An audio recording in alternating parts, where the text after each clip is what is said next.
ಸದಾಶಿವನನ್ನು ಸರಿಯಾಗಿ ನೋಡುತ್ತಾ ಇದ್ದೇನೆ. ದೇವರನ್ನು ಪೂಜೆ ಮಾಡಬೇಕು ಅಂತ ಆದ್ರೆ ಇದೇ ವಿಧಾನದಿಂದ ಪೂಜೆ ಮಾಡಬೇಕು ಎನ್ನುವ ಹಾಗೆ ಯಾರು ಹೇಳುವುದಿಲ್ಲ. ಅವರವರ ಭಾವನೆಗೆ ತಕ್ಕಂತೆ ಅವರವರ ಭಕ್ತಿಗೆ ಅನುಸಾರವಾಗಿ ಇಷ್ಟ ದೇವರನ್ನು ಅರ್ಚಿಸಿದ್ರೆ ಮುಕ್ತಿಯನ್ನು ಪ್ರಸಾದವನ್ನು ಭಗವಂತ ಅನುಗ್ರಹಿಸ್ತಾನೆ. ನಾನು ರೇಣು ತೃಣಕಾಷ್ಟ ಸ್ಥಾವರ ಜಂಗಮಾದಿಗಳಲ್ಲಿ ಅವನು ಮಹತ್ ಪರಿಪೂರ್ಣನಾಗಿದ್ದಾನೆ ಪರಶಿವ. ಭೂಲೋಕದಲ್ಲಿ ನಾನಾ ರೀತಿಯ ಭಕ್ತರಿದ್ದಾರೆ. ಗಣೇಶನನ್ನು ಆರಾಧಿಸುವಂತಹ ವರ್ಗ ಗಣಪತಿಯರು, ಶಿವನನ್ನು ಆರಾಧಿಸುವವರು ಶೈವರು, ವಿಷ್ಣುವನ್ನು ಆರಾಧಿಸುವವರು ವೈಷ್ಣವರು, ಶಕ್ತಿದೇವಿಯನ್ನು ಪೂಜೆ ಮಾಡುವವರು ಶಾಕ್ತೇಯರು. ಬೇರೆ ಬೇರೆ ಭಕ್ತದವರಿದ್ದಾರೆ. ಯಾರು ಯಾವ ದೇವರನ್ನು ಅರ್ಚಿಸಿದರು ಅದು ಭಗವಂತನಿಗೆ ಪ್ರೀತಿಯುಕ್ತವಾಗ್ತದೆ.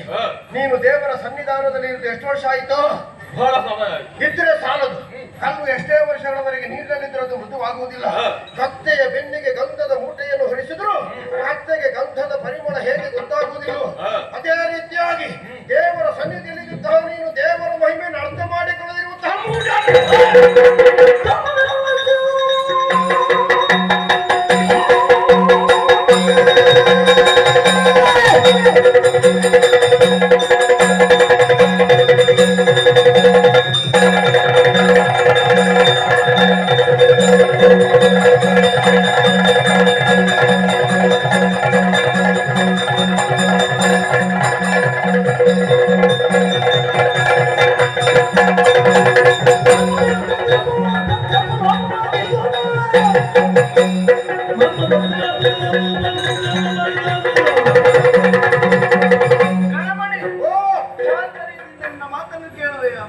ಧರ್ಮವನ್ನು ಪ್ರಾಚ್ಯರು ದೇನುವಿಗೆ ಹೋಲಿಸಿದ್ದಾರೆ.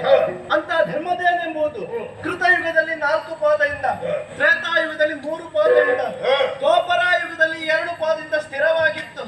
ಆದರೆ ಈ ಕಲಿಯುಗದಲ್ಲಿ 1 ಪಾದವನ್ನು ಊರಿ ನಿಲ್ಲಬೇಕಿತ್ತು.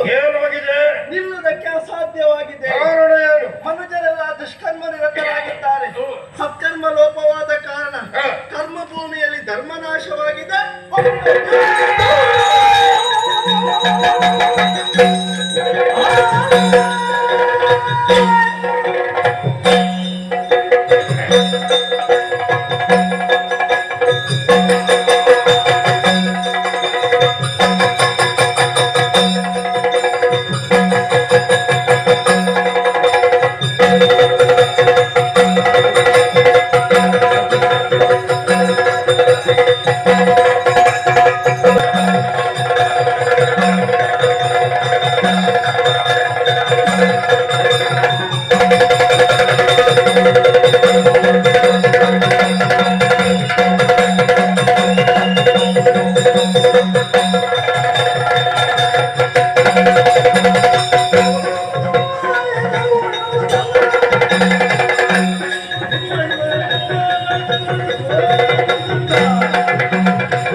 ಧರ್ಮದೇವತೆಗೆ ಮಹಾದೇವ ಕೈಲಾಸದ ಸಭೆ ಪ್ರಶ್ನೆಯನ್ನು ಮುಂದಿರಿಸಿದ್ದೆ. ಉತ್ತರಿಸಬೇಕಾಗಿತ್ತು ನೀವು. ಈ ಸಭೆಯ ಮೌಲ್ಯವನ್ನು ಘನತೆಯನ್ನು ಎತ್ತಿ ಹಿಡಿಯುವ ಹೊಣೆಗಾರಿಕೆ ನಿಮ್ಮಲ್ಲಿ. ನಿಜ. ಯಾವಾಗ ನಿಮ್ಮ ಒಂದು ಉದ್ವಿಗ್ನತ ವಾತಾವರಣವನ್ನು ಸೃಷ್ಟಿ ಮಾಡಿದಿರೋ ಸಭೆಯ ಚಂದವನ್ನೇ ಹಾಳು ಮಾಡಿದ್ರಲ್ಲ. ಕೈಲಾಸದಲ್ಲಿ ಒಬ್ಬ ಮಂಜುನಾಥ ಇದ್ದಾನೆ ಅಂತ ಮರೆತು ಬಿಟ್ಟಿದ್ದೀರಾ ಹೇಗೆ? ಇಲ್ಲ ಮಂಜುನಾಥ ಇದ್ದ. ನನ್ನ ಮುಂದೆ ನನ್ನ ಅಂಗಳದಲ್ಲಿ ಕುಳಿತು ನಿಮ್ಮ ಹೋರಾಟವನ್ನು ಕಾಣುವಂತ ಒಂದು ದೌರ್ಭಾಗ್ಯ ನನಗೆ ಒದಗಿ ಬಂತಲ್ಲ. ದೇವರೇ, ಇಲ್ಲಿ ಹೋಗು. ಇದಕ್ಕೆಲ್ಲ ಕಾರಣ ಗಣಮಣಿ, ನಾವಲ್ಲ. ಇಲ್ಲಿ ಬಾರೆ. ಎಲ್ಲರೂ ಸೇರಿ ನನ್ನನ್ನು ಆರೋಪಿಸ್ತಾ ಇದ್ದಾರೆ. ಎಂತದಿದ್ದು? ನಾನು ನನ್ನಷ್ಟಕ್ಕೆ ಇದ್ದೇನೆ. ನೀನು ನಿನ್ನಷ್ಟಕ್ಕಿದ್ರೆ ಅವ್ರು ಯಾಕೆ ನಿನ್ನ ಹತ್ರ ಬರ್ತಾರೆ? ಮತ್ತೆ ನನ್ನ ವಿಷಯ ಮಾತಾಡುವಾಗ ನಾನು ಬರಬೇಕಾಯ್ತಲ್ಲ ಸ್ವಾಮಿ. ಹಾಗಾದ್ರೆ ನೀನು ಉತ್ತರ ಕೊಟ್ಟದ ಹೌದು ಅನ್ನೋ ಹಾಗಾಯ್ತಲ್ಲ. ನಿಲ್ಲಿ, ನಿಮ್ಮನ್ನು ಮಾತನಾಡಿಸುವುದಲ್ಲ. ನೀವೆಲ್ಲರೂ ಇತರರು ದಾರಿ ತಪ್ಪುವಾಗ ನೀವು ಹಾಗಲ್ಲ ಹೀಗೆ ಅನ್ನುವಂತಹ ಮಾರ್ಗಸೂಚಿಯನ್ನು ಮುಂದಿರಿಸಬೇಕಾದ. ಸತ್ಪಥದಲ್ಲಿ ನಡೆಯಬೇಕು ಎನ್ನುವ ಹಾಗೆ. ಆದ್ರೆ ಆ ಪಥ ನಿಮ್ಮಲ್ಲಿ ತಪ್ಪಿ ಹೋಯ್ತಲ್ಲ. ಭೂಲೋಕದ ಮನುಷ್ಯರ ಹಾಗೆ ಆರ್ಭಟ ಹೋರಾಟಕ್ಕೆ ಮುಂದುವರೆದಿರಲ್ಲ. ಇದು ಅಲ್ಲಿಯ ಪ್ರಭಾವ ಇರಬೇಕು ಸ್ವಾಮಿ. ನಿನ್ನತ್ರ ಈಗ ಅದನ್ನು ಕೇಳಲಿಲ್ಲ ನಾನು. ಬೇಲಿಯೇ ಎಂದು ಹೊಲ ಮೇಯುವ ಹಾಗಿಲ್ಲ. ಏನಿದ್ರೂ ಲೋಕಮುಖಕ್ಕೆ ನಿಮ್ಮದಾದಂತಹ ನಡೆಯಾಗಲಿ ನುಡಿಯಾಗಲಿ ಅದು ಆದರ್ಶವಾಗಬೇಕಾಗಿತ್ತು. ಆದ್ರೆ ಅದನ್ನು ನಾನು ಕಾಣಲಿಲ್ಲ. ಈ ಪ್ರಶ್ನೆಗಳನ್ನೆಲ್ಲ ಕೇಳೋದು ಕೈಲಾಸದಲ್ಲಿ ಏನು ಹೊಸತೇನಲ್ಲವಲ್ಲ. ಈ ಹಿಂದೆಯೂ ಋಷಿ ಮುನಿಗಳನ್ನು ಕೇಳಿದಾಗ ನಾನು ಎಷ್ಟೋ ಪ್ರಶ್ನೆಗಳನ್ನು ಮುಂದಿರಿಸ್ತಿದ್ದೆ. ಅವರು ಉತ್ತರಿಸುವಲ್ಲಿ ಅವ್ರಿಗೊಂದು ರೀತಿಯನ್ನು ತೋರಿಸ್ತಿದ್ರು. ಅದರೊಂದು ನೀತಿ ಇರ್ತಿತ್ತು, ಅದರೊಂದು ಪ್ರೀತಿ ಇರ್ತಿತ್ತು, ಒಂದು ಸತ್ವ ಸಿಗುತ್ತಿತ್ತು, ಒಂದು ತತ್ವ ನಿರ್ಣಯವಾಗುತ್ತಿತ್ತು.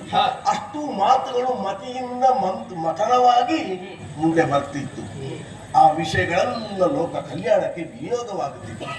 ಆವಾಗ ಮಂಜುನಾಥನಿಗೆ ಸಂತೋಷ ಆಗ್ತಿತ್ತು. ನನಗಿವತ್ತು ಸಂತೋಷ ಆದದ್ದಲ್ಲ, ಒಂದು ರೀತಿಯ ಸಂಕಟ ಆಗ್ತಾ ಇತ್ತು.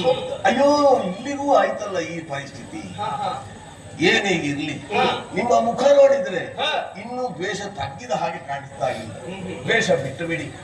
ನೀವೆಲ್ಲ ಮೊದಲು ಹೇಗಿದ್ದೀರು ಅದೇ ರೀತಿಯಲ್ಲಿ ಒಬ್ಬರಿಗೊಬ್ಬರು ಸಹಕಾರಿಗಳಾಗಿ ಸಹವರ್ತಿಗಳಾಗಿ ನೀವು ಇರಬೇಕು. ನಾವು ಅಲ್ಲಿ ಹೋಗುವಾಗಲೂ ಒಂದೇ ಆಗಿರ್ತೇವೆ, ಇಲ್ಲಿ ಇರುವಾಗಲೂ ಒಂದಾಗಿರ್ತೇವೆ. ಅಲ್ಲಿ ಇಲ್ಲಿ ಅನ್ನೋದು ಮುಖ್ಯ ಅಲ್ಲ. ಎಲ್ಲೆಲ್ಲಿ ಇದ್ರೂ ಅಲ್ಲಿ ನೀವು ಒಂದಾಗಿರಬೇಕು. ಹಾಗಾದ್ರೆ ಶಂಕರನ ಆಶಯ ಈಡೇರಿದ ಹಾಗೆ. ಧರ್ಮದೇವತೆಗಳೇ,